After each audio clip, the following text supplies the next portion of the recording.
Assalamualaikum warahmatullahi wabarakatuh. Perkenalkan, saya atas nama Nur Hilmi, NIM 24109111220072 dari PSKPS 2024. Izin dok, di sini saya akan menjelaskan mengenai materi survei anatomi atau anatomi permukaan. Sebelum itu, tentu saja kita harus mengetahui apa sih anatomi itu. Jadi, ternyata anatomi berasal dari bahasa Latin, yaitu ana yang berarti bagian, memisahkan, dan tomi yang artinya iris atau potongan. Jadi anatomi adalah ilmu yang mempelajari bentuk dan susunan tubuh, baik secara keseluruhan maupun bagian-bagian, serta hubungan alat tubuh yang satu dengan bagian yang lainnya. Nah, sehingga anatomi permukaan adalah ilmu yang mempelajari ciri-ciri eksternal tubuh yang dapat dilihat tanpa pembedahan. Sehingga anatomi permukaan juga biasa dikenal sebagai anatomi superficial atau anatomi visual. Nah, anatomi permukaan ini mempelajari bangunan-bangunan anatomi yang bisa dilihat atau diraba dari permukaan tubuh manusia. Selanjutnya, sebelum memasuki materi anatomi, ada beberapa hal yang harus kita ketahui mengenai anatomi ini. Yang pertama adalah posisi anatomi. Jadi, posisi anatomi ini berada pada tubuh yang lurus dengan posisi berdiri, seperti ini, dengan mata yang juga memandang lurus ke depan. Jadi, telapak tangan ini menggantung pada sisi tubuh dengan menghadap ke depan. Telapak kaki juga menunjuk ke depan dengan tungkai kaki yang lurus sempurna. Nah, kenapa posisi anatomi ini sangat penting? Karena semua hubungan struktur pada struktur tubuh manusia digambarkan dengan asumsi yang berada pada posisi anatomi ini. Nah, ini adalah tampak posterior dari posisi anatomi manusia. Selanjutnya, yang harus diketahui adalah sumbu dan bidang anatomi. Jadi, ini adalah bidang imajiner yang membagi arah ataupun letak bagian-bagian tubuh pada manusia. Yang pertama itu ada bidang sagital, itu yang ini, yang membagi tubuh menjadi kanan dan kiri. Selanjutnya ada bidang transversal yang membagi tubuh ke atas dan ke bawah. Nah, bidang transversal ini tegak lurus terhadap bidang sagital dan bidang frontalis nantinya. Nah, adapun yang terakhir yaitu bidang frontal, di mana bidang ini yang membagi tubuh menjadi bagian depan dan bagian belakang.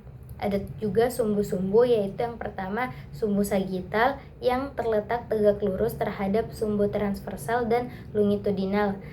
Yang selanjutnya ada sumbu transversal yang tegak lurus terhadap sumbu longitudinal. Dan juga ada terakhir ini adalah sumbu longitudinal atau yang biasa disebut sumbu vertikal yang tegak lurus terhadap sumbu sagital tadi. Selanjutnya itu yang harus kita ketahui adalah arah atau letak anatomi. Nah, ini tadi adalah sumbu-sumbu atau bidang yang membagi arah tubuh manusia. Selanjutnya ada beberapa istilah yang harus kita ketahui. Itu yang pertama, superior. Jadi superior ini berarti atas atau tinggi, sehingga arah superior ini berarti bagian tubuh yang mengarah atau mendekati bagian atas, yaitu bagian kepala. Selanjutnya ada inferior. Inferior ini berarti bawah atau rendah, sehingga bagian tubuh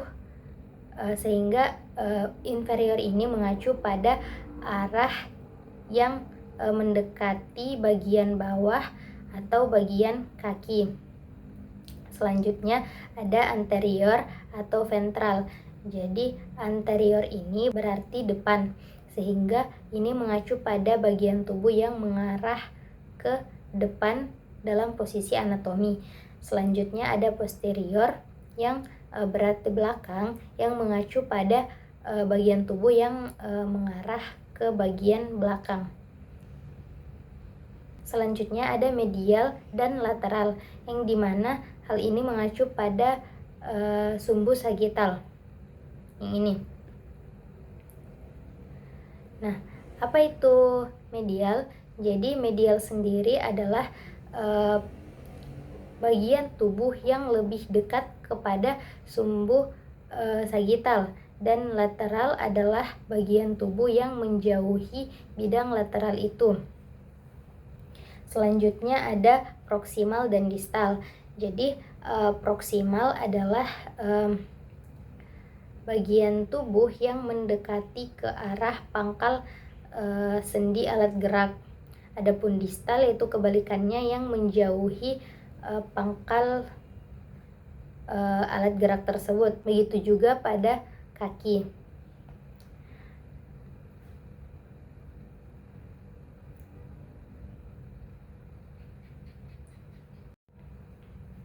Selanjutnya masuk pada pembagian regio tubuh manusia. Jadi terdapat beberapa pembagian regio pada tubuh manusia, yaitu yang pertama ada kaput atau kepala, kolum atau leher, toraks atau dada, abdomen atau perut, pelvis, alat gerak atas yaitu membrum superius, dan alat gerak bawah yaitu membrum inferius.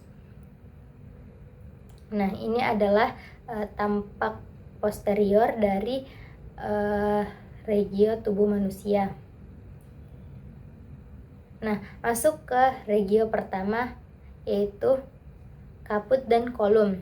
Nah, dalam regio kaput dan kolum ini terbagi lagi menjadi beberapa subregio lainnya. Itu yang pertama regio frontalis. Nah, regio frontalis ini terdiri dari dahi dan ubun-ubun. Selanjutnya ada regio orbitalis yang terdiri dari mata dan alis. Selanjutnya ada nasalis atau hidung. Ada oralis, mulut. Ada juga regio zygomatica, ada infratemporalis, ada temporalis, ada infraorbitalis, dan juga bukalis atau pipi, dan juga ada dagu atau mentalis. Ada juga regio kolum yaitu submandibulare, submentale, caroticum, musculare, sternocleidomastoidea, dan juga cervical lateralis.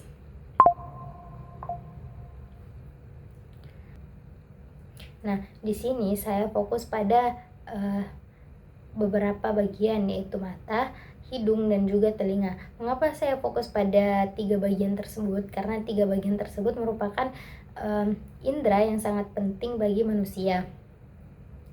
Yang pertama pada regio kaput atau orbitalis yang mencakup alis mata dan juga mata. Jadi di sini terdapat mata terbagi menjadi beberapa bagian, yaitu kelopak mata, anak mata, bulu mata, kelenjar mata, air mata, dan juga alis mata. Nah, jadi mata ini berfungsi sebagai indera penglihat pada manusia, dan alis sendiri juga memiliki fungsinya tertentu, yaitu sebagai penghalang untuk melindungi mata dari keringat, hujan, debu, kotoran, dan sinar matahari.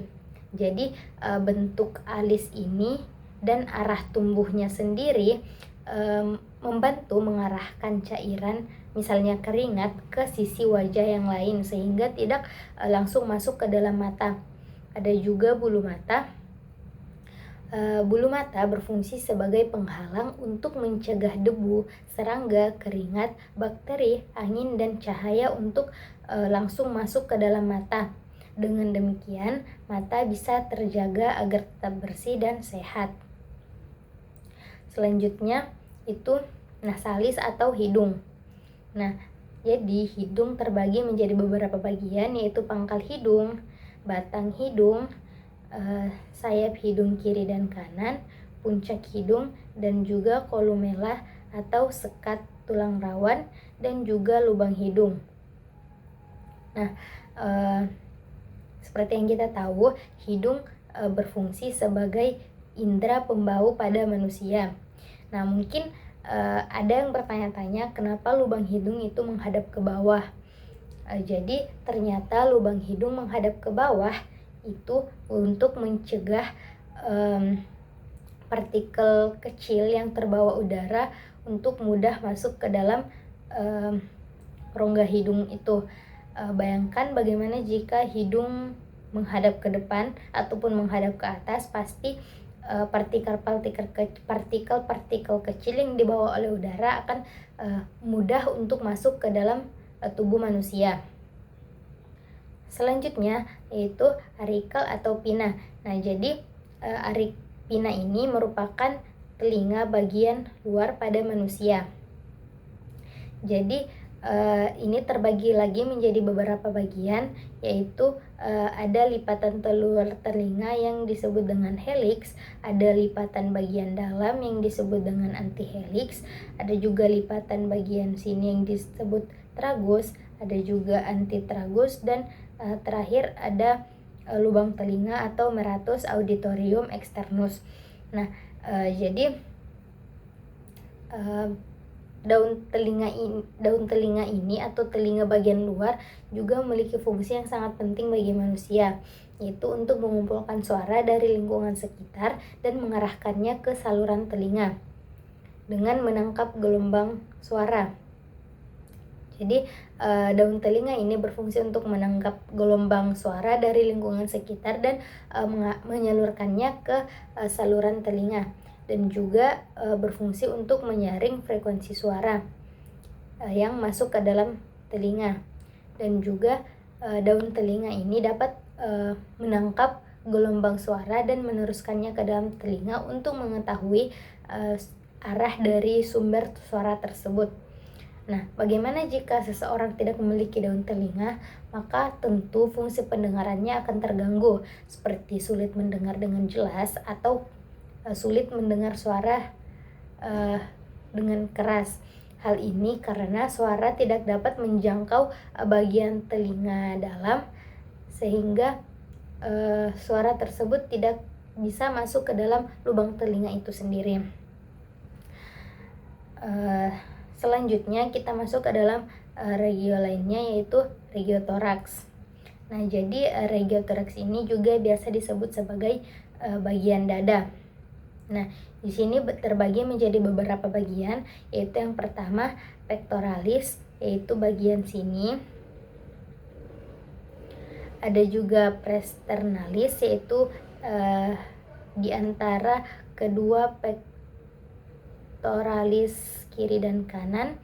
Ada juga clavipectolare, yaitu yang ini, biasa juga disebut triangular karena berbentuk segitiga. Ada mamaria atau biasa disebut payudara, dan juga inframamaria, yaitu otot yang berada di bawah mamaria tersebut. Selanjutnya ada regio abdomen. Nah, regio abdomen ini yaitu bagian perut pada manusia. Sudah dibagi menjadi 9 bagian, yaitu pada bagian pertama ada hipokondrium dexter yang pada posisi pertama, dan juga ada hipokondrium sinister.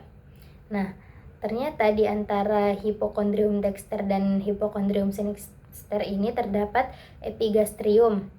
Nah, selanjutnya di bawah atau di daerah inferior dari hipokondrium dexter ini terdapat lumbalis, yaitu lumbalis dexter. Begitu juga pada bagian sinister terdapat lumbalis sinistra. Nah, di antara kedua lumbalis dexter dan lumbalis sinistra ini terdapat umbilicalis, yaitu bagian pusar pada manusia. Selanjutnya, bagian paling bawah ada iliaca dexter atau inguinalis dexter, dan juga iliaca sinister dan inguinalis sinister, dan juga terdapat hipogastrium di antara inguinalis dexter dan inguinalis sinister tadi. Selanjutnya masuk pada regio membrum superius atau alat gerak bagian atas pada manusia. Jadi di sini saya menyajikan anterior view-nya dan posterior view-nya. Nah, pada anterior view kita bisa melihat deltoid region, ada juga bicep brachii, ada tricep brachii dan brachioradialis di bagian sini, dan anterior regio anterior. Di sini juga ada medial epicondyle, yaitu siku bagian dalam, dan juga telapak tangan dan jari-jari tangan bagian depan. Nah, sedangkan pada posterior view kita bisa melihat beberapa bagian juga, seperti posterior region, tricep brachii, deltoid region, medial epicondyle tadi yang bagian dalam, ada juga olecranon, brachioradialis, posterior region, dan juga styloid process, ada yang bagian radius, ada yang bagian ulna, dan juga dorsum atau bagian telapak tangan punggung tangan, dan juga jari-jari tangan bagian belakang. Selanjutnya ada regio membrum inferius. Ini merupakan alat gerak bagian bawah atau yang biasa kita sebut dengan kaki. Nah, ini terbagi menjadi beberapa regio lagi. Nah, ini merupakan anterior view-nya, dan ini adalah posterior view-nya. Nah, mulai dari sini terdapat regio femoralis anterior. Nah, selanjutnya di bawahnya ada bagian genus anterior atau yang biasa disebut dengan lutut. Di bagian bawahnya ada cruralis anterior. Lalu di bawahnya lagi ada talocruralis anterior. Lalu ada calcanea di bagian sini. Ada juga dorsum pedis atau dorsalis pedis, dan yang terakhir ada dorsale digitorum pedis. Ini biasa disebut dengan jari-jari kaki. Selanjutnya untuk posterior view-nya ada beberapa bagian, yaitu sacralis di bagian sini, ada glutealis, ada perinealis, ada femoralis posterior, yaitu paha bagian belakang, ada genus posterior, lutut bagian belakang, ada cruralis posterior, ada talocruralis posterior, calcanea pedis atau plantaris, ada juga plantaris digitorum. Ini adalah bagian ini merupakan bagian-bagian pada yang bagian paling bawah pada tubuh manusia. Selanjutnya di sini ada tampak posterior dari tubuh manusia sendiri. Di sini tadi ada regio kepala yang terdiri dari regio parietalis, occipitalis, dan cervical posterior. Selanjutnya ada deltoidea, scapularis, ada vertebralis di sini, dan juga infrascapularis. Juga ada regio lumbalis, dan pada bagian alat gerak sendiri ada brachii posterior yang telah dijelaskan tadi, cubitalis posterior, dan bagian-bagian yang telah saya jelaskan tadi. Nah, Mungkin cukup sekian penjelasan dari saya, kurang dan lebihnya mohon dimaafkan. Apabila terdapat salah kata dalam penjelasan saya, mohon diperbaiki. Sekian dari saya. Wassalamualaikum warahmatullahi wabarakatuh.